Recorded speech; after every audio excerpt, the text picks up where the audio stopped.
Understanding marginalisation. एक ना हम फिगर की हेल्प से समझते हैं कि मार्जिनलाइजेशन होता क्या है। सपोज करिए कि ये एक क्लासरूम है, ठीक है, आपकी क्लास होती है। अब क्लास में ये स्टार्टिंग वाली चेयर्स हैं, ठीक है, फिर ये मिडिल वाली चेयर्स हैं और ये लास्ट वाली चेयर्स आ जाती हैं।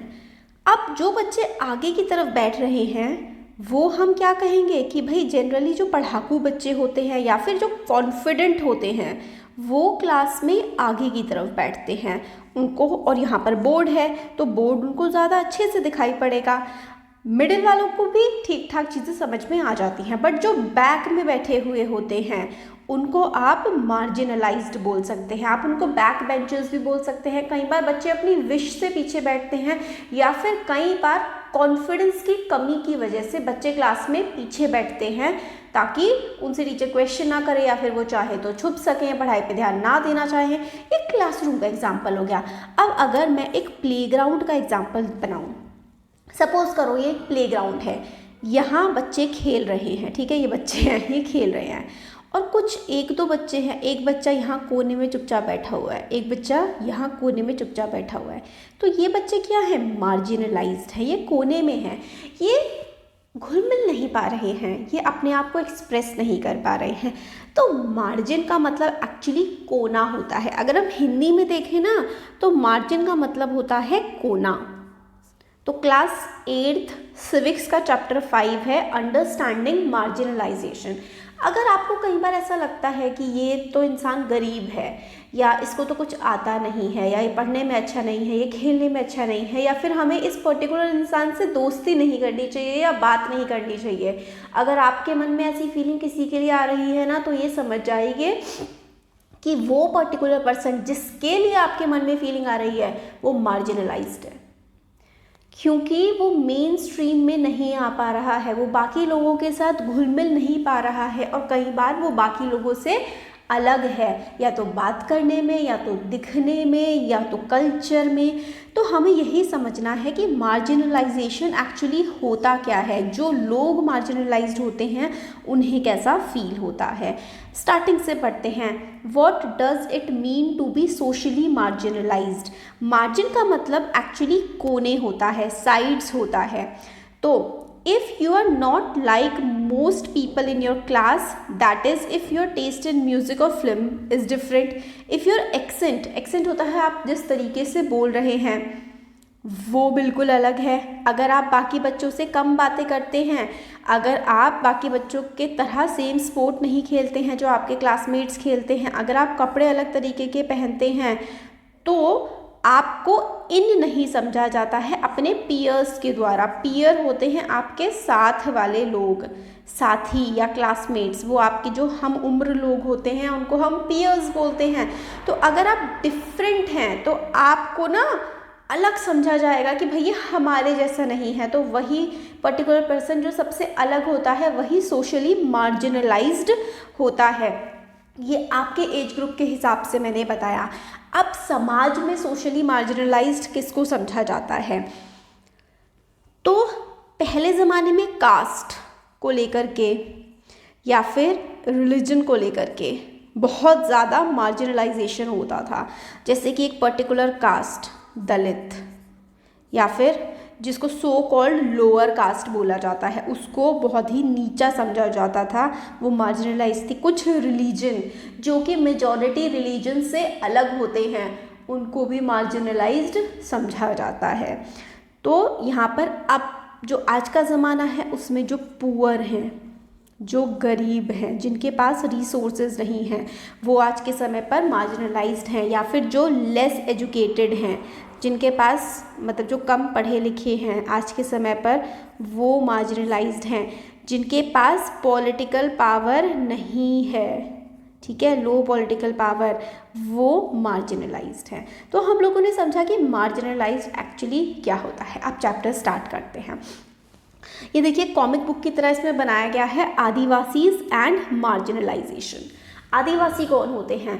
देखिए अगर हम अब के टर्म्स में देखें तो जो लोग पहले जंगलों में रहा करते थे, जिनका घर ही जंगलों में हुआ करता था, अब तो सिटीज़ में आकर के बस गए हैं काफ़ी सारे लोग, तो जिनका घर पहले जंगलों में हुआ करता था या फिर काफ़ी सारी कम्युनिटीज़ आज भी जंगलों में रहती हैं, वो आदिवासी होती है। तो हमने समझा कि आदिवासी क्या होता है। अब आदिवासी एंड मार्जिनलाइजेशन, क्योंकि आदिवासियों का जो कल्चर होता है वो बाकी मेन स्ट्रीम यानी कि बाकी जो दूसरे लोग हैं उनके कल्चर से थोड़ा सा अलग होता है, इसलिए बाकी लोग आदिवासी से कल्चर को समझ नहीं पाते हैं। तो यहाँ पर देखिए, ये एक बच्चा और उसके दादाजी, ये तीनों लोग ना रिपब्लिक डे की परेड को टीवी पर बैठ करके देख रहे हैं। तो दिल्ली में रहते हैं सोमा और हेलन, और वो रिपब्लिक डे की परेड को देख रहे हैं टीवी पर अपने ग्रैंडफादर के साथ। अब ये बच्ची कहती है कि दादू, आदिवासीज़ को हमेशा डांस करते हुए ही क्यों दिखाया जाता है? तो फिर ये बच्चा बोलता है कि yes, don't they know anything else about us. तो फिर वो बच्चा जो है वो बोलता है कि दादाजी, क्या लोगों को हमारे बारे में, आदिवासियों के बारे में कुछ और नहीं पता है? हमेशा सिर्फ नाचते गाते ही हमें दिखाते हैं। दादाजी बोलते हैं, आदिवासियों की जो जीवन होता है ना वो बहुत ही रिच होता है, यानी कि बहुत सारी चीज़ें होती हैं कि आदिवासी के जीवन में, लोगों को इसकी जानकारी ही नहीं है। फिर दादाजी बताते हैं कि जब वो यंग थे, जब वो जवान थे, वो अपने गांव में रहते थे और उनका गांव था उड़ीसा में, और वो बहुत ही ब्यूटीफुल गांव था। जो भी चीज़ों की ज़रूरत उनको होती थी वो सब कुछ उन्हें अपनी ज़मीन और जंगल से मिल जाता था। और we in turn respected the land, the forest and river. तो मतलब आदिवासी ऐसी जगह पर रहते थे जहाँ पर उनको वहीं पर सारी चीज़ें मिल जाती थी, जंगलों से उनकी सारी चीज़ों की पूर्ति हो जाती थी, नदियों से उनको पानी मिल जाता था, पेड़ पहाड़ पौधे। और आदिवासी जंगल, नदी, पहाड़ यानी कि नेचर की रिस्पेक्ट भी बहुत ज़्यादा करते थे, क्योंकि वो नेचर में ही तो रहते थे। फिर दादाजी बताते हैं, सडनली क्या हुआ, एकदम से लोगों ने या फिर किसी ने आकर के उनको बोला, फॉरेस्ट ऑफिशियल आए, कॉन्ट्रैक्टर्स आए, और वो पेड़ काटने लगे और कहने लगे कि अब आप लोग जंगल में नहीं रह सकते। यानी कि दादाजी को, उनके परिवार को, उनके गांव वालों को जंगलों से निकाल दिया गया फॉरेस्ट ऑफिशियल्स और कॉन्ट्रैक्टर के द्वारा। वहाँ पर पेड़ काटे जाने लगे, और जिन लोगों ने विरोध किया कि हम यहाँ से नहीं हटेंगे, जिन्होंने प्रोटेस्ट किया, उनको मारा पीटा गया। फिर ये लोग कोर्ट में गए, इन लोगों के पास कोई लॉयर नहीं थे केस को लड़ने के लिए, क्योंकि जो आदिवासी होते हैं ना, उनका जीवन बाकी देश के लोगों के जीवन से बहुत ही अलग हुआ करता था। आज से ना लगभग आप 70-80 साल पहले की बात करिए, जब अंग्रेज़ हमारे देश में आए, उन्होंने आदिवासियों पर बहुत ज़्यादा अत्याचार करे। इवन इनफैक्ट आज़ादी के बाद भी जो फॉरेस्ट ऑफिशियल थे, अपने फ़ायदों के लिए, पेड़ काट करके बेचने के लिए, कॉन्ट्रैक्टर्स ने, इन सब ने क्या किया, आदिवासियों को जंगलों से निकाल दिया धमका करके। फिर दादाजी बताते हैं आगे कि भाई हम लोगों को जंगल से निकाल दिया गया। फिर ये बच्ची कहती है, then how did you survive दादू। बच्ची बोलती है कि आपको मतलब वहाँ से निकाल दिया गया तो आपने क्या सर्वाइव कैसे किया, आप मतलब जीवन यापन आपने कैसे बढ़ाया आगे। तो दादू बोलते हैं कि हम ज़्यादातर लोगों को जो है अपना घर छोड़ना पड़ा, और हमने सीजनल वर्क ढूंढा अपने आसपास के इलाकों में। सीजनल वर्क यानी कि दिहाड़ी पर। फिर देखो, आदिवासी जंगलों में रहते थे, उनको उनके घरों से निकाल दिया गया, तो वो आदिवासी आसपास के गांव में फिर दिहाड़ी पर मजदूरी का काम करने लगे। देन द कंपनी वालास केम। फिर दादाजी बोलते हैं कंपनी वाले आए और उन्होंने वहाँ पर आयरन और माइंस वगैरह लगाई हमारी ज़मीन पर, फैक्ट्रियाँ लगाई, ज़मीन में से कोयला निकालना शुरू किया। हम लोगों को प्रॉमिस किया गया कि हमें जॉब दिया जाएगा, पैसा दिया जाएगा, और हमसे हमारा लैंड खरीद लिया गया। कुछ विलेजर्स काफ़ी ज़्यादा खुश थे, कुछ लोगों को लग रहा था कि उनका जीवन पूरी तरीके से ख़त्म हो गया है, उनके पास कुछ भी नहीं बचा है। कुछ लोगों ने अपने थंब प्रिंट्स यानी कि अपने अंगूठे के निशान दे दिए, उनको पता ही नहीं था कि वो अपना जो है लैंड बेच रहे हैं। कुछ लोगों ने कुछ जॉब्स कर ली, बट ज़्यादातर जो है सबकी ज़मीनें बिक गई सारे लोगों की, और फिर सब आसपास के इलाकों में जाकर के बस काम ही करने लगे और अपना घर सबको छोड़ना पड़ा। तो आदिवासियों के साथ, क्योंकि वो पढ़े लिखे नहीं होते थे पहले, बहुत बुरा किया गया, धोखे से उनकी ज़मीनें नाम करवाई गई। फिर उसके बाद कुछ लोग जो ज़मीनें नाम नहीं करते थे उनके साथ बहुत बुरा किया जाता था। बताते हैं दादाजी, then they beat and threatened us till eventually everyone was forced to sell and abandon the land of their forefathers, they had the support of authorities, our whole way of living vanished overnight. यानी कि ये बताते हैं कि जो contractors आए, जिन्होंने फैक्ट्रियाँ लगानी थी, जिन्होंने माइंस लगानी थी, वहाँ पर वो लोग आए, हमें ज़बरदस्ती हटाने लगे हमारी ज़मीन से, हमसे ज़बरदस्ती अंगूठे के निशान लिए गए और हमारा पूरा जीवन उन्होंने उजाड़ दिया। फिर बताते हैं कि बच्ची बोलती है, ओ दादू कि हमारा वहाँ पर लैंड था, ज़मीन थी हमारी वहाँ पे, फिर इस सब का क्या हुआ? तो दादाजी बताते हैं कि for our 30 acre we got a little money from one contractor, I never saw most of my friends again. दादू बताते हैं कि 30 एकड़ की इनके पास ज़मीन थी और उस 30 एकड़ के लिए इनको बहुत ही थोड़े से पैसे मिले कॉन्ट्रैक्टर से, और दादू के जो ज़्यादातर दोस्त थे उनको दादू ने दोबारा फिर कभी भी नहीं देखा।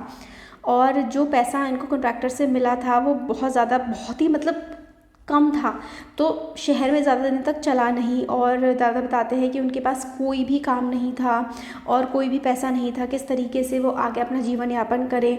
और ये we were all cramped into tiny rented room, how we missed our care free lives the open spaces. फिर दादू बताते हैं कि फिर झुग्गी झोपड़ियों में ये शहरों में जाकर के रहने लगे, इनके पास कुछ भी काम नहीं था करने को, कोई पैसा नहीं था इनके पास। कुछ सालों बाद दादू बताते हैं कि तुम्हारे जो फादर हैं बच्चों से कहते हैं कि तुम्हारे पापा की जो है दिल्ली में नौकरी लग गई और हम लोग सब के सब यहाँ आ गए, बहुत ही बुरा टाइम था वो, that is why both of you did not go to school for several years. दादू बताते हैं इसी वजह से तुम दोनों कुछ सालों तक स्कूल नहीं जा पाए थे, क्योंकि वो बहुत ही बुरा समय था हमारे लिए। फिर ये बच्चा बोलता है, I hated going back to school, we had missed so much of our studies and other children made fun of us, we spoke Santhali at home and did not know Hindi. बच्चा बोलता है कि स्कूल मेरा बिल्कुल भी मन नहीं करता है जाने का, क्योंकि हमने बहुत सारी चीज़ें मिस कर दी हैं स्कूल में। हम लोग तो संथाली बोलते हैं मगर बाकी सारे बच्चे हिंदी बोलते हैं, और वो मतलब हमें हिंदी अच्छे से आती नहीं है और बाकी बच्चे हमारा मजाक उड़ाते हैं। और ये बच्ची बोलती है, but now we have friends, I can even speak some English now. बच्ची बोलती है कि अब थोड़ी बहुत फ्रेंड्स हमारे बन गए हैं और अब मैं इंग्लिश भी थोड़ा बहुत बोल पाती हूँ। बच्चा बोलता है, I wish I could have shown my friends our village before it was destroyed, कि अब तो चलो इनके कुछ कुछ दोस्त बन गए हैं, और ये सोचता है कि काश मैं अपने दोस्तों को हमारा गाँव दिखा पाता जहाँ पर हम रहते थे पहले। अब तो वो बर्बाद हो चुका है, बर्बाद होने से पहले दादू आप बताते हो कि वो कितना सुंदर था, काश मैं वो अपने दोस्तों को दिखा पाता। दादू बोलते हैं, you can still tell them about our village, it has lot to teach them. दादू बोलते हैं आप उनको, अपने फ्रेंड्स को बहुत कुछ बता सकते हो, हमारे विलेज के बारे में बहुत कुछ है सीखने के लिए अभी भी। बच्ची बोलती है, one day I will make a movie on this story, our story the Adivasi story, कि भाई एक दिन मैं मूवी बनाऊंगी हमारी स्टोरी पर, हमारी जो आदिवासी स्टोरी है। बहुत इम्पॉर्टेंट है। इससे हम लोगों को क्या सीखने को मिला है, इस जो पूरा हमने मैगजीन सॉर्ट ऑफ फॉर्म में, पिक्चर्स फॉर्म में हमने देखा कि किस तरीके से इन बच्चों के जो दादाजी थे वो अपनी लाइफ में खुश थे, अपने गाँव में सब कुछ उनके पास था, उनके दोस्त थे और हर चीज़ उनके पास अवेलेबल थी। फिर कुछ कॉन्ट्रैक्टर्स आए, कुछ लालची लोग आए और उनका पूरा जीवन उजाड़ दिया, ज़बरदस्ती उनकी ज़मीनें नाम करवा ली गई और कुछ नहीं बचा उनके पास। तो आदिवासियों के साथ ऐसा हुआ है एक्चुअल में। You have just read about how Dadu was forced to leave his village in Odisha. Dadu's story is similar to lives of millions of Adivasis in India. तो अब हम पढ़ेंगे कि तो tribals are also refer to as Adivasis. ये ना important है, आप लोगों से ना MCQ में पूछा जा सकता है कि ट्राइबल्स और आदिवासीज क्या सेम होते हैं? तो यस, आदिवासी हिंदी शब्द है और ट्राइबल्स इंग्लिश वर्ड है। Who are Adivasis? तो Adivasi, the term literally means original inhabitants. Adivasi, वासी का मतलब होता है रहने वाले, आदि मतलब पुराने, तो बहुत ही पुराने समय से एक पर्टिकुलर एरिया पर रहने वाले लोगों को आदिवासी बोला जाता है। Are communities who lived and often continue to live in close association with forest. तो आदिवासी ओरिजिनल इनहेबिटेंट्स हुआ करते थे किसी पर्टिकुलर एरिया के, जो इनकी जो लाइफ है ना वो जंगलों से बहुत ज़्यादा जुड़ी हुई होती है। अराउंड 8% जो है इंडिया की पॉपुलेशन वो आदिवासी है and many of India's most important mining and industrial centres are located in Adivasi area. तो लगभग 8% पॉपुलेशन हमारे देश में आदिवासीज़ की है। बट क्या होता है ना, जहाँ पे जंगल होते हैं ना, उसकी ज़मीन के नीचे ना कोयला भी बहुत होता है, तो कोयला निकालने के लिए ही ज़्यादातर आदिवासियों का जीवन उजाड़ दिया जाता है। पहले तो बहुत हुआ है। तो कहाँ पर हैं ये ज़्यादातर Adivasi areas? Jamshedpur, Rourkela, Bokaro, Bhilai, among others. यहाँ पर माइंस भी हैं। आदिवासी जो हैं कोई होमोजीनस पॉपुलेशन नहीं है। होमोजेनस मतलब एक जैसी कोई पॉपुलेशन नहीं है आदिवासी की। हर स्टेट्स में अलग अलग आदिवासी पॉपुलेशन है। There are over 500 different Adivasi groups in India. India में 500 से भी ज़्यादा आदिवासी ग्रुप्स हैं। Adivasis are particularly numerous in states like, काफ़ी सारी स्टेट्स में है, जैसे कि छत्तीसगढ़ में है काफ़ी सारे Adivasi, Jharkhand, Madhya Pradesh, Orissa, Gujarat, Maharashtra, Rajasthan, Andhra Pradesh, west Bengal and in north eastern states of Arunachal Pradesh, Assam, Manipur, Meghalaya, Mizoram.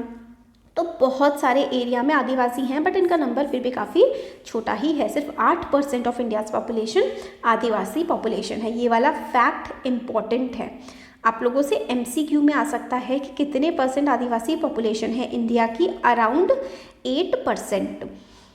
और जो स्टेट है ना उड़ीसा, उसमें काफ़ी ज़्यादा आदिवासी हैं। Is home to more than 60 different tribal groups. Adivasi societies are also most distinctive because there is often very little hierarchy among them. देखो, हायरार्की का मतलब होता है एक ऊंच नीच वाली जो चीज़ होती है ना, ये आदिवासीज़ में नहीं होती। कोई ऊंचा नीचा जाति प्रथा ये सब आदिवासियों में हमें देखने के लिए नहीं मिलती। This makes them radically different from other communities organised around principle of jati varna और those that were ruled by kings. तो जो राजा वगैरह होते थे ना, वहाँ पर जातियों का बड़ा महत्व होता था, मगर जो आदिवासी है इसमें कोई भी ऊंच नीच की प्रथा नहीं मानी जाती है। तो आदिवासी को ही हम कई बार ट्राइबल्स कहते हैं। ट्राइबल्स वो लोग होते हैं जो जंगलों में रहते हैं। Adivasis practise a range of tribal religion that are different from Islam, Hinduism and Christianity. तो आदिवासियों का धर्म भी कई बार बहुत ज़्यादा अलग होता है हिंदुइज्म, इस्लाम या फिर क्रिश्चियनिटी से। These often involve worship of ancestors, अपने पूर्वजों की पूजा करते हैं, विलेज की, नेचर स्पिरिट्स की, the last associated with the residing in various sites in the landscape.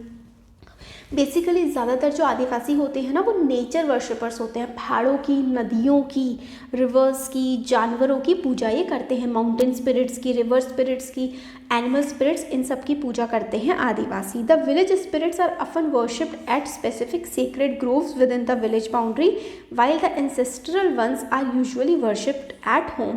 अपने पूर्वजों की पूजा करते हैं और अपने विलेज के एंसेस्टर्स की, अपने पूरे गाँव के पूर्वजों की भी यहाँ पर पूजा की जाती है। तो जैसे हिंदुइज्म के भगवान होते हैं, इस तरीके की पूजा पाठ नहीं होती है आदिवासियों में। ये नदियों, पहाड़ों की, है ना, इन सब की पूजा करते हैं। काफ़ी सारे जानवरों की भी पूजा की जाती है। एडिशनली, साथ ही साथ, Adivasis have always been influenced by different surrounding religions like Shakta, Buddhist, Vaishnava, bhakti and Christianity. तो आदिवासियों पर आसपास के धर्मों का भी असर पड़ा है। Simultaneously Adivasi religions themselves have influenced dominant religion of empire around them। और आदिवासी जहाँ पर बहुत ज़्यादा संख्या में थे, वहाँ पर उन्होंने अपने इलाके के जो एम्पायर्स के रिलीजन थे उनको भी प्रभावित किया है। For example, Jagannath cult of Orissa and Shakti and tantric tradition in Bengal and Assam, ये जो है हिंदुइज्म में ये ट्राइबल्स से ही आए हैं। जगन्नाथपुरी मंदिर की कितनी पूजा होती है, तांत्रिक जो कल्ट है बंगाल और असम का, है ना, ये सारा आदिवासियों से ही आया है। During 19th century substantial number of Adivasis Christianity में कन्वर्ट हो गए 19th सेंचुरी में, which has emerged as very important religion in the modern Adivasi history. तो ये जो क्रिश्चियन मिशनरीज थे जंगलों में गए और बहुत सारे लोगों को क्रिश्चियनिटी में कन्वर्ट करवा दिया गया। Adivasis have their own language. Adivasi जो होते हैं उनकी अपनी भाषा होती है और ज़्यादातर most of them radically different from and possibly as old as Sanskrit. Sanskrit से बहुत अलग होती है और बहुत ही पुरानी भाषाएं होती हैं आदिवासियों की, which have often deeply influenced the formation of main stream Indian languages like Bengali. तो बंगाली जो है ना भाषा, वो काफ़ी हद तक मिलती जुलती भाषा रही है, काफ़ी ज़्यादा ओरिजिनेट या फिर निकल करके आई है ट्राइबल भाषा से। Santhali has the largest number of speakers and a significant body of publication including magazine on the internet और इन ई-ज़ाइन्स। तो संथाली जो है एक ट्राइबल भाषा है, आदिवासी भाषा है, मगर काफ़ी पॉपुलर भाषा ये है। अब ये दोनों जो इमेजेस हैं इसमें ट्राइबल कम्युनिटीज़ जो हैं अपने ट्रेडिशनल कस्टम्स को परफॉर्म कर रहे हैं, और आप ये नहीं सोच सकते हैं इनको देख करके कि ये तो बहुत ही ट्रेडिशनल, एक्जॉटिक या फिर बैकवर्ड है। वो उनका कल्चर है। आप किसी के कल्चर को बैकवर्ड या फिर पिछड़ा हुआ नहीं समझ सकते हैं। ये चीज़ काफ़ी गलत होती है। अब जैसे ये पिंक बॉक्स है, क्या आपने कभी सुना है शेड्यूल्ड ट्राइब के बारे में? तो ये बहुत इंपॉर्टेंट है कि scheduled tribe is a term used for Adivasis by the Indian government in various official document. There is an official list of tribes. मतलब ना सरकार ने क्या कर रखा है, एक शेड्यूल्ड ट्राइब करके एक लिस्ट बना रखी है, और उस लिस्ट में जितने भी हमारे देश के ट्राइब्स हैं ना, वो सारे के सारे लिखे हुए हैं। जितने भी आदिवासी कम्युनिटी है इस शेड्यूल्ड ट्राइब की लिस्ट में गवर्नमेंट ने लिखा हुआ है इनको आइडेंटिफाई करने के लिए। अब आपसे काफ़ी सारे क्वेश्चन बोले गए हैं कि क्या आपके शहर में कोई मार्जिनलाइज ग्रुप हैं, आदिवासी कम्युनिटी के आपके स्टेट में कोई सी रहती है? अगर रहती है कोई आदिवासी कम्युनिटी तो वो कौन सी भाषा बोलती है, कौन से जंगल में रहती है, कौन से जंगल के पास रहती है? क्या आपके इलाके में कोई आदिवासी लोग आए हैं जंगल, मतलब माइग्रेट होकर के मतलब अपना एरिया छोड़ करके, क्या आपके एरिया में कोई आदिवासी लोग आए हैं क्या? तो ये वाली बात। अब आदिवासीज एंड स्टीरियोटाइपिंग। देखो, स्टीरियोटाइप करने का मतलब होता है, आप ये सोच लेना कि मतलब जैसे मैंने आदिवासी बोला और आपके दिमाग में रेड कलर की कैप लगाए हुए नाचते हुए लोग अगर आपके दिमाग में आ गए हैं तो आप स्टीरियोटाइप कर रहे हैं। आपको लगता है कि आदिवासी ऐसे ही होते हैं, नाचते गाते रहते हैं और अजीब तरीके के कपड़े पहनते हैं। ये चीज़ बिल्कुल गलत है, यही होती है stereotyping. In India, we usually showcase Adivasi communities in particular way. Thus, during school function or other official events or in books and movies, Adivasis are invariably portrayed in very stereotypical ways. जिसमें ये मतलब अजीब तरीके से हम लोग दिखाते हैं कि कलरफुल का कॉस्ट्यूम पहनते हैं, सर पर इस तरीके का है ना, देखो जैसे कि कोई हेड गियर लगा करके रखते हैं और डांस करते रहते हैं। तो इसके अलावा जैसे उनकी कोई ज़िंदगी ही ना हो, तो ये चीज़ गलत है, हम उनको स्टीरियोटाइप कर रहे हैं। Beside this we seem to know very little about the realities of their life. तो हमें यही पता है कि वो अजीब सी भाषा, मतलब हमारे लिए अजीब है ना, उनके लिए तो उनकी भाषा है। जैसे हमारे देश में जब अंग्रेज़ आए थे ना, तो हिंदी उनके लिए अजीब थी, वो तो अंग्रेज़ी को ही सब कुछ अच्छा मानते थे, है ना। तो ये चीज़ गलत थी। ऐसा ही अगर हम सोच रहे हैं आदिवासियों के बारे में कि उनकी भाषा अजीब होती है, उनके कपड़े अजीब होते हैं, तो कुछ भी अजीब नहीं होता है। वो उनका कल्चर है और आपका जो कल्चर है वो आपका है, तो उनके लिए आपका कल्चर अजीब हो सकता है, राइट। तो इसलिए हमें स्टीरियोटाइपिंग नहीं करनी चाहिए किसी की भी। अब क्या है, मूवीज़ में और एक सॉन्ग्स में या फिर हर जगह बुक्स में भी अजीब तरह से दिखाया जाता है आदिवासियों को। This is often wrongly leads to people believing that they are exotic, primitive and backward. तो लोगों को लगता है कि काफ़ी ज़्यादा पुराने तरह से रहने वाले और बैकवर्ड लोग होते हैं Adivasi. Often Adivasis are blamed for their lack of advancement as they believe to be resistant to change or new ideas. अब लोग कहते हैं कि आप बदलते क्यों नहीं आदिवासियों से? भाई आपने उनका जंगल छीन लिया, आपने उनका घर छीन लिया, उनको फोर्स कर दिया शहरों में रहने के लिए, आप कैसे एक्सपेक्ट कर सकते हैं कि वो बदलेंगे? आपने कोई रिसोर्सेज ही नहीं दिए। तो हम लोगों ने क्लास 6 की बुक में पढ़ा था कि किस तरीके से stereotyping particular community can lead to people discriminating against such groups.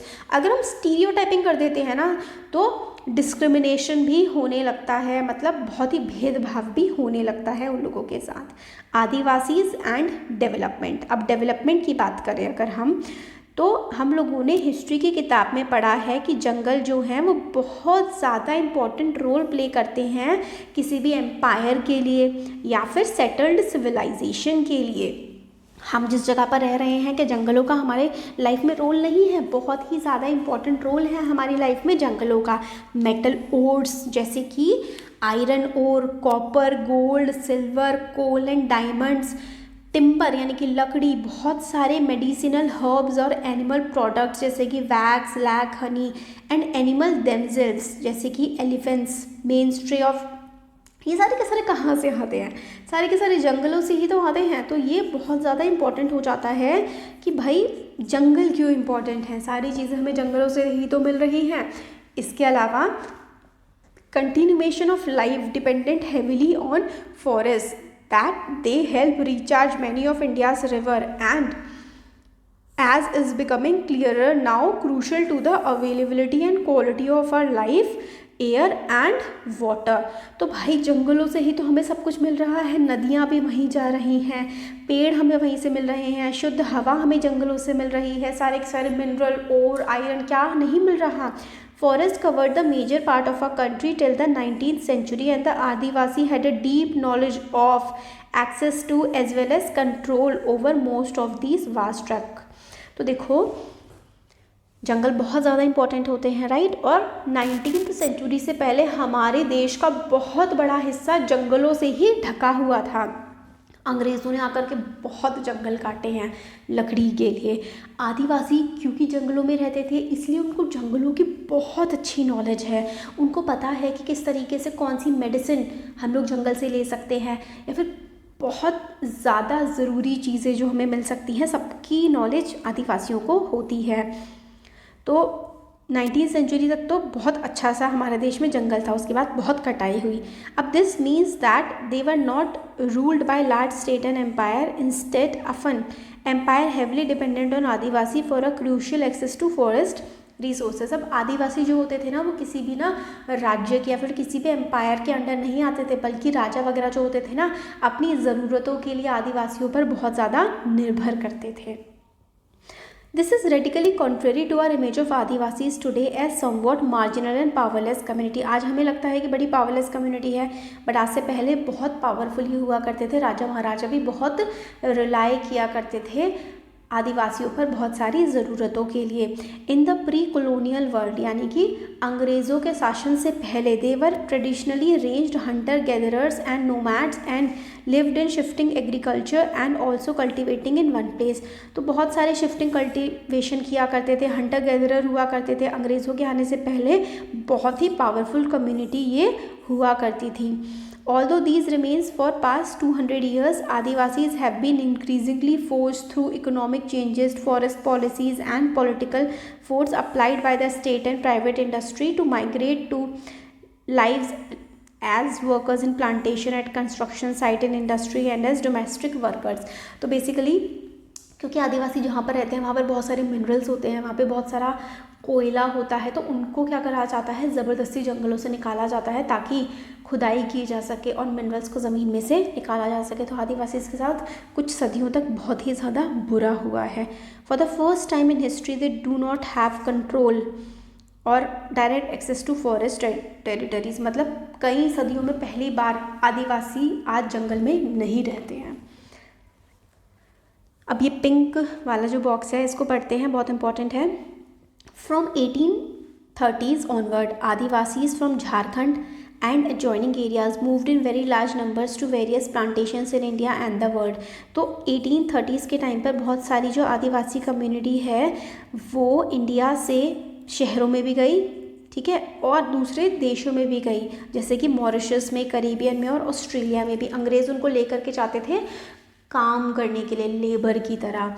India's T industry became possible with the labour in Assam, क्योंकि जो टी इंडस्ट्री थी या फिर प्लांटेशंस होते थे ना, बड़े बड़े खेत, इसमें काम करने के लिए लेबरर्स आदिवासियों को ही लेकर के जाया जाता था। Today there are 70 lakh Adivasis in Assam alone. 70 lakh Adivasi Assam में ही हैं। The story of this migration is full of extreme hardship, torture, heart break and death. ज़बरदस्ती आदिवासियों को उनके घरों से निकाल करके लेकर के जाया जाता था अलग अलग देशों में काम करने के लिए। और ये जो स्टोरीज़ हैं ना, ये बहुत ही ज़्यादा मतलब परेशान करने वाली दुखदाई स्टोरीज़ हैं, जिसमें बहुत बुरा किया जाता था आदिवासियों के साथ। For example in the 19th century alone 5 lakh Adivasis had perished in these migrations. मतलब उनको एक जगह से दूसरी जगह ले जाया गया, इसमें लगभग 5 लाख आदिवासियों की जान चली गई। The song below captures the, अब ये जो सॉन्ग है, come Minnie, let's go to Assam. Our country has so much suffering. The country of Assam, oh Minnie, has tea gardens full of greenery. The Sardar says work, work. The Babu says catch and bring them in. Sahab says I will take off the skin of your back. तो मतलब एक ना song बनाया है कि मेरी आओ आसाम चलते हैं, वहाँ पर बहुत सारी ग्रीनरी है, सरदार कहता है काम करो, बाबू कहता है जाओ पत्तियाँ तोड़ कर के लाओ, अगर काम नहीं करोगे तो तुम्हारी जो है शरीर में से जो स्किन है ना इसको मैं उधेड़ दूँगा, और हमें आसाम भेज दिया जाता है। तो आदिवासियों ने अपनी स्टोरीज़ भी सुनाई हैं, लिखी भी हैं कि उनके साथ क्या क्या हुआ, कितना बुरा बर्ताव उनके साथ हुआ है। ये जो फ़ोटो है ये नियामगिरी हिल्स की है, जो कि कालाहांडी डिस्ट्रिक्ट में लोकेटेड है उड़ीसा के। ये देखिए यहाँ पर कोयले की पूरे यहाँ पे पहले पेड़ थे, पेड़ काटे गए और कोयला निकाला जा रहा है ज़मीन से। और ये ना इम्पॉर्टेंट है, आप लोगों से ना मैप में भरने के लिए आ सकता है कि नियामगिरी हिल्स कहाँ पर हैं। तो नियामगिरी हिल्स आपके MCQ में भी आ सकता है, मैप में भी फिल करने के लिए आ सकता है कि नियामगिरी हिल्स कहाँ पर हैं। नियामगिरी हिल्स जो हैं वो हैं उड़ीसा में। और यहाँ पर कौन रहता था नियामगिरी हिल्स में? तो नियामगिरी हिल्स में रहते थे डोगरिया घोंड, एक आदिवासी कम्युनिटी। नियामगिरी का मतलब है सेक्रेड माउंटेन, ठीक है। नियामगिरी जो थी बहुत ही पवित्र पहाड़ी थी इस खोंड जनजाति की। Major aluminium company is planning to set up mine and refinery here which will displace this Adivasi community. तो यहाँ पर एल्यूमिनियम पाया जाता है, तो एल्यूमिनियम की कंपनी लगाने की बात की जा रही है। अब एनवायरमेंटलिस्ट ने इसका काफ़ी विरोध किया है और सुप्रीम कोर्ट में केस पेंडिंग है। केस तो सुप्रीम कोर्ट में चलता रहता है और साथ साथ पीछे काम भी चलता रहता है लोगों को हटाने का और इंडस्ट्री लगाने का। तो यहाँ पर देखिए आदिवासी यूज़ अराउंड 10,000 से लेकर के मतलब 10,000 से भी ज़्यादा प्लांट स्पीशीज़ का इस्तेमाल करते हैं आदिवासी। अप्रॉक्सीमेटली 8,000 स्पीशीज़ जो है वो मेडिसिनल पर्पज़ के लिए इस्तेमाल की जाती हैं। 325 पेस्टिसाइड्स के लिए, गम्स, रेजन्स, डाइज के लिए। ये जो नॉलेज है ना ये बहुत इंपॉर्टेंट है, क्योंकि जो पेड़ पौधे काट देते हैं इंसान, है ना, वो बहुत बेनिफिशियल हुआ करते थे पहले ज़माने में, और आदिवासी को उनकी कंप्लीट नॉलेज भी हुआ करती थी। तो देखते हैं कि फॉरेस्ट लैंड को क्लियर कर दिया जाता है लकड़ी के लिए, और उस लैंड पर इंडस्ट्री लगा दी जाती है, एग्रीकल्चर किया जाता है। आदिवासी जो कि उस एरिया में रहते थे, उस एरिया में यानी उस ज़मीन के नीचे मिनरल्स थे और काफ़ी सारे और नेचुरल रिसोर्सेज थे, उसके लिए आदिवासियों को वहाँ से हटा दिया गया। माइनिंग की गई, इंडस्ट्रीज़ लगाई गई उन जंगलों पर। पावरफुल फोर्सेस जो है उन्होंने ये काम किया। बेसिकली जो माफियाज होते हैं उन्होंने जनरली ये काम करते हैं माइंस लगवाने के और आदिवासियों को हटाने के। Much of the time the land is taken away forcefully and procedures are not followed. ज़्यादातर जो लैंड है वो ज़बरदस्ती लिया जाता है और कोई भी सरकारी प्रोसीजर फॉलो नहीं किया जाता। According to official figures more than 50% of persons displace due to mines and mining projects are tribals. तो डिस्प्लेस करने का मतलब होता है एक जगह से हटा करके दूसरी जगह पर, मतलब एक पर्टिकुलर जगह से हटा देना, डिस्प्लेस करना होता है। तो माइंस के लिए, माइनिंग प्रोजेक्ट्स के लिए 50% से भी ज़्यादा जिन्हें हटाया जाता है वो ट्राइबल्स होते हैं, आदिवासी लोगों को हटाया जाता है। एक और सर्वे है जो ये शो करता है कि 79% of the persons displaced from the states of Andhra Pradesh, Chhattisgarh, Orissa and Jharkhand are tribals. तो आप समझ लीजिए ऑलमोस्ट 80% लोग जो कि आंध्र प्रदेश, छत्तीसगढ़, उड़ीसा, झारखंड से गए हैं वो ट्राइबल्स हैं। तो उनको ज़बरदस्ती ही हटाया गया है उनकी ज़मीनों से। ह्यूज ट्रैक ऑफ लैंड जो है has also gone under the waters of hundreds of dams that have been build in independent India. Dams भी जो है बनाए जाते हैं तो वो भी कहीं कहीं गांव डुबो दिए जाते हैं। नॉर्थ ईस्ट में जो लैंड है वो हाईली मिलिटराइज्ड है, यानी कि वहाँ पे मिलिटेंट ऑर्गेनाइजेशंस बहुत ज़्यादा आ गई हैं बंदूक हथियार लेकर के। India has 101 national parks covering 40,000 square kilometre and 543 wild life sanctuary covering 1,19,000 square kilometre. This is important कि इंडिया में कितने नेशनल पार्क हैं और कितनी वाइल्ड लाइफ सेंचुरी हैं। ये एरियाज़ हैं जहाँ पर ओरिजिनली ट्राइबल्स रहते थे, बट अब उनको हटा दिया गया है। कुछ जगहों पर अभी भी ट्राइबल्स रहते हैं, और जहाँ पर ट्राइबल्स रहते हैं ना उनको इनकोचर्स कहते हैं, मतलब कहते हैं कि ज़बरदस्ती ये रह रहे हैं। अब ट्राइबल्स जो रह रहे होते हैं ना जंगलों में, उनसे सरकार भी कई बार कहती है कि भाई दिखाओ, डॉक्यूमेंट्स दिखाओ कि तुम यहाँ पर रह रहे हो। भाई जो सदियों से रह रहा है ट्राइबल, जो कोई डॉक्यूमेंट उसको कुछ नहीं समझ आता है। कोई सरकार वरकार 80 साल पहले हमारा देश ऑलमोस्ट आज़ाद हुआ है और ट्राइबल्स वहाँ पे 80,000 साल से रह रहे हैं, उनसे आप कह रहे हैं कि डॉक्यूमेंट लाओ, तो उनके पास डॉक्यूमेंट नहीं होते तो उनको ज़बरदस्ती फोर्स की मदद से हटा दिया जाता है, पीट कर, उनके परिवार वालों को मार कर। Losing their lands and access to forest means that tribals lose their main sources of livelihood and food. अब जिस ज़मीन पर रहते थे और जहाँ खाना खाते थे जंगलों से लेकर, उनका सब छिन जाता है। Having gradually lost access to their traditional homelands, many Adivasis have migrated to cities in search of work where they are employed for very low wages in local industries, building और construction site। अब उनको उनके जंगलों से निकाल देते हैं तो वो शहर आ जाते हैं और ऐसे ही कोई छोटा मोटा काम करने लगते हैं। They thus get caught in the cycle of poverty and deprivation। अब वो किस में फंस जाते हैं? गरीबी के जंजाल में फंस जाते हैं। 45% of tribal groups in rural areas and 35% in urban areas live below the poverty line।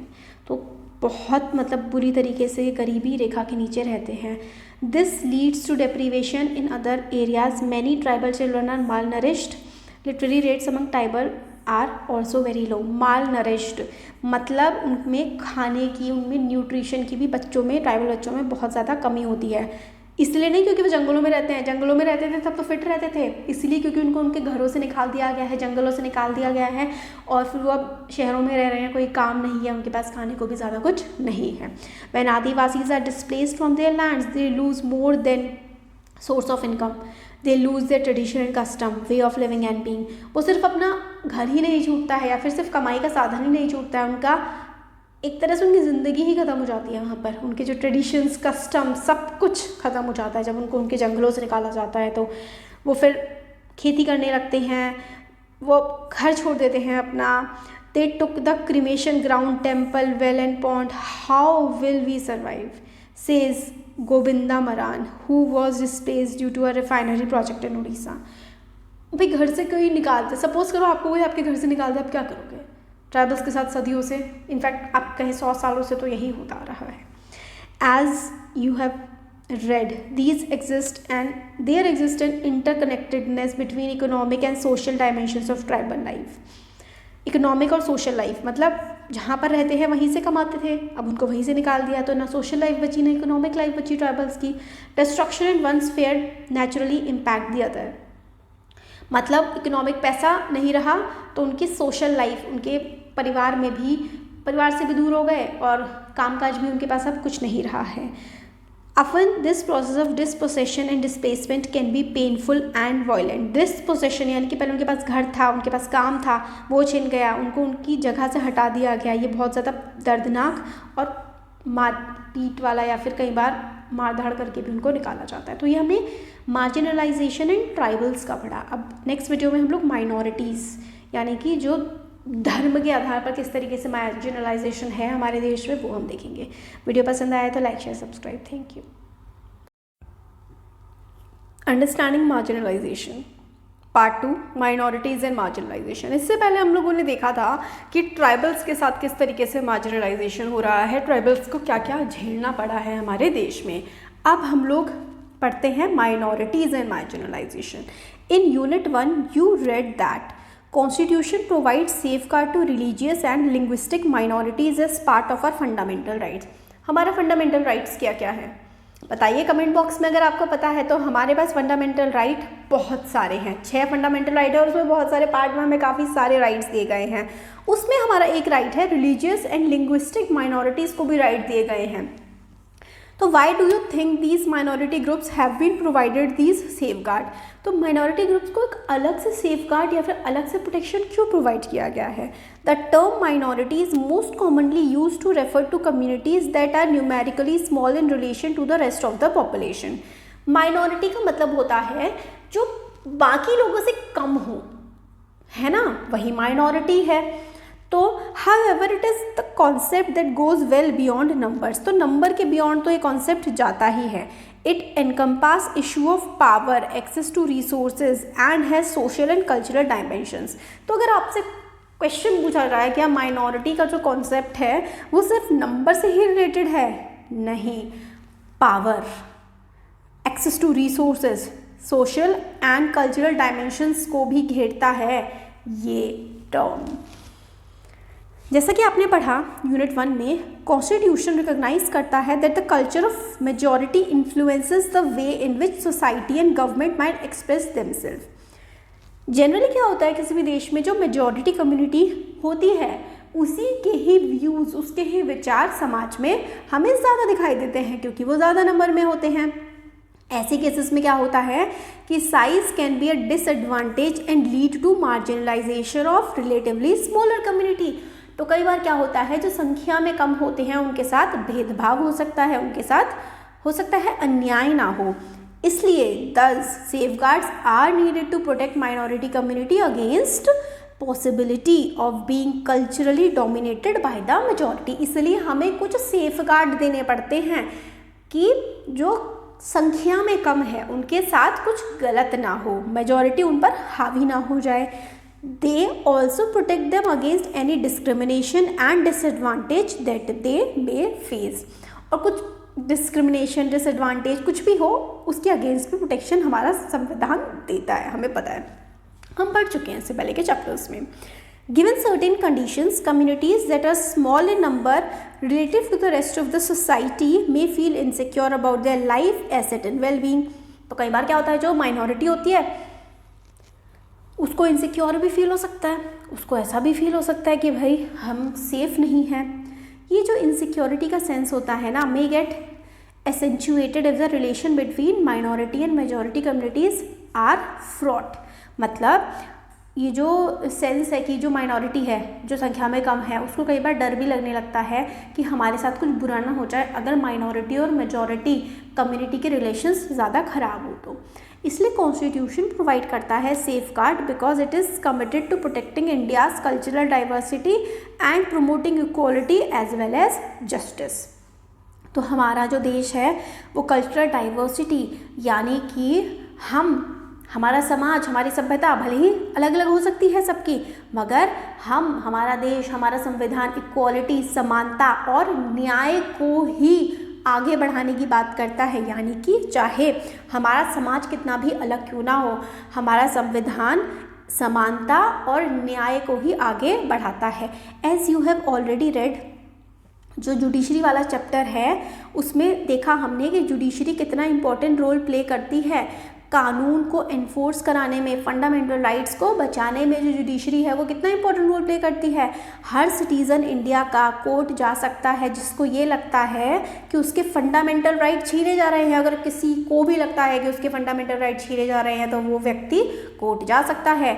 Now हम पढ़ेंगे marginalisation in the context of Muslim community. तो 2011 के सेंसस के अकॉर्डिंग मुस्लिम जो हैं हमारे देश में 14.2% हैं इंडिया की पॉपुलेशन के, और उनको मार्जिनलाइज कम्युनिटी समझा जाता है इंडिया में बहुत लोगों के द्वारा, क्योंकि बाकी कम्युनिटी के कंपैरिजन में उनको सोशो इकोनॉमिक बेनिफिट डेवलपमेंट के उन्होंने ज़्यादा यूज़ नहीं किए हैं। हम कई बार देखते हैं कि वो मतलब डेटा से हमें पता लगता है, टेबल अब हम देखेंगे अलग अलग सोर्सेज से, कि मुस्लिम कम्युनिटी जो है with regard to basic amenities, literacy and public employment में थोड़ी सी कम है बाकी लोगों से। What do you think these tables tell us about the socio-economic status of Muslim community? आप क्या सोचते हैं मुस्लिम कम्युनिटी के बारे में ये डेटा देख के? तो हिंदूज़ के पास पक्का घर, कितने परसेंट हिंदू के पास पक्का घर है? 65% हिंदुओं के पास। कितने परसेंट मुस्लिम्स के पास पक्का घर है? 63% मुस्लिम के पास। और क्रिश्चियन 69% और सिख 91% इनके पास पक्का घर है। 75% हिंदुओं के घर में बिजली आती है, 67% मुस्लिमों के घर में जो है बिजली आती है। टैप वाटर जाता है 43% हिंदुओं के घर और 35% मुस्लिमों के घर। तो आप देखेंगे कि थोड़ा डिफरेंस तो है ना, 1-2%, 4-5% का अंतर तो आ रहा है, मतलब कम्युनिटी में। मुस्लिम कम्युनिटी के पास थोड़ी सी आप कहेंगे या फिर देखेंगे कि बेसिक एम्यूनिटीज़ कम हैं। ये सोर्स लिया गया है डेटा का 2011 के ह्यूमन डेवलपमेंट रिपोर्ट सेंसस से। ठीक हो गया। अब लिटरेसी रेट का हम लोग देखें, ये तो हमने बेसिक अम्यूनिटीज़ देख लिया। बेसिक अम्यूनिटीज़ मतलब रोज़मर्रा की ज़रूरत की चीज़ें। लिटरेसी रेट अगर हम ओवरऑल देखें, हमारे देश का ओवरऑल लिटरेसी रेट है 74%, जिसमें से हिंदू 63% पढ़े, मतलब 63% हिंदू पढ़े लिखे हैं और 57% मुसलमान पढ़े लिखे हैं। क्रिश्चियन, सिख, बुद्ध भी आप दे सकते हैं। तो हिंदुओं से हाँ कम है, सिर्फ 57% ओवरऑल मुस्लिम्स ही पढ़े लिखे हैं। अब अगर हम लोग देखें कि सबसे ज़्यादा किसकी हाईएस्ट लिटरेसी रेट है, तो हम देखेंगे जैन्स सबसे ज़्यादा पढ़े लिखे हैं और सबसे कम पढ़ा लिखा यहाँ पर हमें कौन दिख रहे हैं, मुस्लिम्स। अब अगर हम पब्लिक एम्प्लॉयमेंट में देखें तो पॉपुलेशन हमारे देश की है, अगर मुस्लिम्स हमारे देश की पॉपुलेशन में 13.5% अगर हैं तो उसमें से 3% IAS हैं, मतलब बढ़िया नंबर है। वैसे तो ऐसा कुछ नहीं है क्योंकि IAS ऑफिसर बनना ही बहुत बड़ी बात है। उसमें से 4, ठीक है, इतने IPS हैं, परसेंटेज में 4% IPS जो हैं वो मुसलमान हैं, 3% IAS मुसलमान हैं, 1.8% IAS IFS हैं। तो मतलब ये नंबर तो फिर भी आप कह सकते हैं कि ओके टाइप्स है, क्योंकि परसेंटेज ओवरऑल भी 13 है, तो 13% में से ये इतनी बड़ी पोजीशंस पे पहुंचना भी बड़ी बात है, राइट। तो recognising that Muslims in India were lacking behind in terms of various development indicators, the government, अब गवर्नमेंट ने देखा कि कुछ इंडिकेटर्स में मुस्लिम्स बाकी कम्युनिटी से पिछड़ रहे हैं, तो गवर्नमेंट ने क्या करा, सेटअप करी एक हाई लेवल कमेटी 2005 में, और जिसके चेयरमैन थे जस्टिस राजेंद्र सचार। ठीक है, तो ये बहुत ज़्यादा इम्पॉर्टेंट है कि मुस्लिम्स की मार्जिनलाइजेशन देख करके सरकार ने कौन सी कम्युनिटी सेटअप करी थी और उसके हेड कौन थे, तो राजेंद्र सचार, और जिसको सचार कम्युनिटी के नाम से, सचार कमेटी के नाम से जाना गया। The committee examined the social, economic and educational status of Muslim community in India.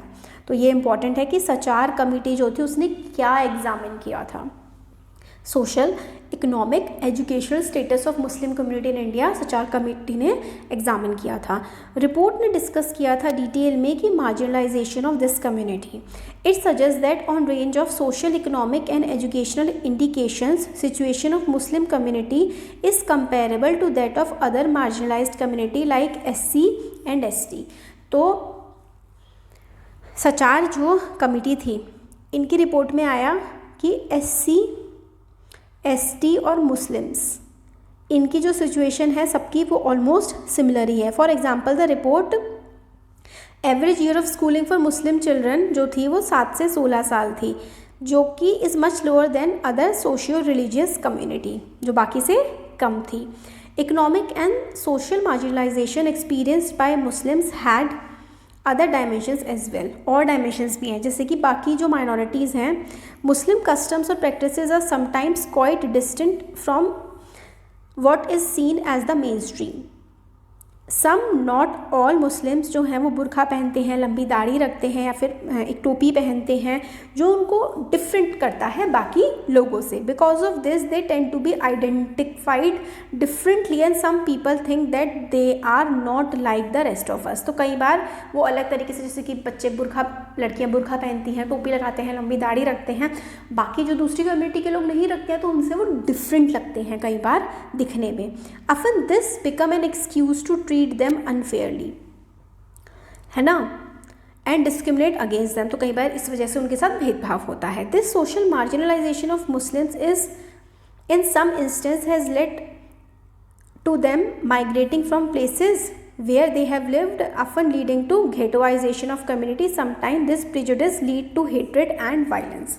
अब आपसे पूछा जा सकता है कि ghettoization क्या होता है। मतलब एक कम्युनिटी के लोग ना एक ही एरिया में अगर रहने लगते हैं तो उसको हम लोग घेटो बोलते हैं। मतलब सारे मुस्लिम्स एक ही कॉलोनी में अगर रह रहे हैं तो हम उसको घेटोइजेशन बोलेंगे, और इससे कई बार उनके खिलाफ नफरत भी फैलने लगती है। इस सेक्शन में, इस चैप्टर में हमने देखा कि how in case of Muslim community there is link between economic and social marginalisation. तो उनका इकोनॉमिक और सोशल मार्जिनलाइजेशन कई बार हमें मुस्लिम्स का देखने को मिलता है।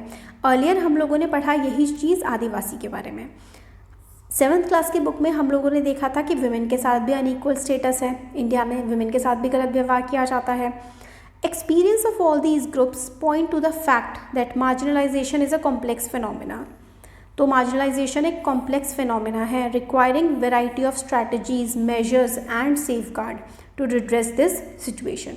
मतलब मार्जिनलाइजेशन बहुत ही कॉम्प्लेक्स फिनोमिना है कि किस तरीके से लोगों के साथ गलत व्यवहार किया जा रहा है, और इससे निपटने की स्ट्रैटेजी भी बहुत ही अलग तरीके से बनाई जानी चाहिए। All of us have a stake in protecting the rights defined in Constitution and laws and policies framed to realize these rights. हमारे संविधान ने तो सबको समानता का अधिकार दिया है, इसीलिए हम सबका हक है, हम सबका एक तरीके से कर्तव्य भी है कि हम मार्जिनलाइजेशन ना होने दें।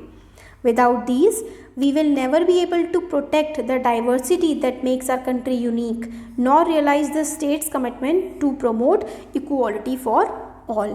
अब हम सभी का कर्तव्य है कि जो हमारे देश की डाइवर्सिटी है, आदिवासी हैं, शेड्यूल कास्ट, शेड्यूल ट्राइब, मुस्लिम, क्रिश्चियन, हिंदू, सिख, सब को रहने का अधिकार है हमारे देश में, और हमें किसी के भी खिलाफ भेदभाव या फिर हीन भावना नहीं रखनी चाहिए, ताकि हमारे देश की सरकार की, हमारे देश के संविधान की जो एक बुनियादी चीज़ है कि समानता को प्रोटेक्ट करना, समानता को फैलाना, ये बनी रहे।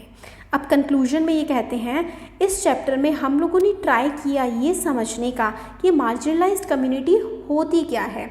हम लोगों ने ये देखा कि अलग अलग जो मार्जिनलाइज्ड कम्युनिटीज़ होती हैं वो क्या फेस करती हैं। डिफरेंट रीजंस होते हैं अलग अलग कम्युनिटी के मार्जिनलाइज होने के। कई बार भाषा की वजह से, कई बार किस इलाके से आ रहे हैं, कई बार गरीब होने की वजह से, कई बार एक अलग धर्म होने की वजह से भी मार्जिनलाइजेशन हो सकता है। हर एक्सपीरियंस मार्जिनलाइजेशन का अलग होता है अपने आप में भी। हम देखते हैं कि मार्जिनलाइजेशन लिंक होता है डिसएडवांटेज से, प्रेजुडिस से और पावरलेसनेस से, यानी कि भेदभाव से, उनके खिलाफ गलत धारणा से, और उनके पास शक्ति ना होने के कारण उनके साथ गलत होता है, जिसके साथ मार्जिनलाइजेशन हो रहा होता है। इंडिया में कई और भी मार्जिनलाइज कम्युनिटीज़ हैं, जैसे कि दलित, जिनके बारे में हम नेक्स्ट चैप्टर में पढ़ेंगे। मार्जिनलाइजेशन कैसे आता है? लो सोशल स्टेटस की वजह से आता है, और अगर इक्वल एक्सेस नहीं दी जाती एजुकेशन की या फिर दूसरे रिसोर्सेज की, तो उसकी वजह से भी मार्जिनलाइजेशन आता है। येट लाइफ जो होती है मार्जिनलाइज पीपल की, वो बदल सकती है। Thus no one is marginalised all the time in exactly the same way. हर कोई एक तरीके से मार्जिनलाइज नहीं होता है हमेशा। अगर हम देखें दो एग्जांपल्स को, हम ये देखेंगे कि हिस्ट्री में बहुत ज़्यादा लॉन्ग हिस्ट्री रही है स्ट्रगल्स की और रेजिस्टेंस की। मतलब हर किसी की सिचुएशन एक जैसी नहीं रही है। मुस्लिम्स की भी, क्योंकि पहले तो मुग़ल एम्पायर मुस्लिम्स की ही एम्पायर थे, उन्होंने भी मतलब काफ़ी राजा रहे हैं वो, है ना। आज अगर मार्जिनलाइज्ड हैं तो ट्राइबल्स की अगर हम बात करें तो वो भी जंगलों में रहे हैं सदियों तक बहुत अच्छे से। तो हमेशा हर किसी की सिचुएशन एक जैसी नहीं होती है। Marginalized communities want to maintain their cultural distinctiveness while having access to rights, development and other opportunities. In the next chapter हम लोग different group के बारे में पढ़ेंगे जिन्होंने मार्जिनलाइजेशन को कन्फ्रंट किया है, यानी कि उसके आगे वो डट करके खड़े रहे हैं। सचार कमेटी जो हमने देखी थी कि मुस्लिम्स की मार्जिनलाइजेशन के लिए बनाई गई थी, उन्होंने ये डिबंक किया काफ़ी सारे मिथ्स को। डिबंक किया मतलब ख़त्म किया या फिर हटाया मुस्लिम्स के बारे में मिथ को, कि भाई जो मुस्लिम जो है वो अपने बच्चों को सिर्फ मदरसे पढ़ने भेजना चाहते हैं। हमने देखा कि सिर्फ 4% मुस्लिम ही अपने बच्चे को मदरसे भेज रहे हैं। 66% जो मुस्लिम बच्चे हैं वो गवर्नमेंट स्कूल जा रहे हैं, और 30% मुस्लिम बच्चे प्राइवेट स्कूल्स में पढ़ रहे हैं। तो ये जो विचार के मुस्लिम्स अपने बच्चों को मदरसे भेजते हैं, ये बिल्कुल गलत था। तो ये पूरा चैप्टर हम लोगों ने पढ़ा। वीडियो पसंद आया है तो लाइक, शेयर एंड सब्सक्राइब। और यहाँ पर हम लास्ट में ये भी देख लेते हैं कि किस तरीके से विमेन भी अपने राइट्स के लिए प्रोटेक्ट कर रही हैं, मुस्लिम विमेन। पूरा चैप्टर मार्जिनलाइजेशन के बारे में था, अलग अलग कम्युनिटीज़ के बारे में। होपफुली आपको अच्छे से समझ आया होगा। Thank you.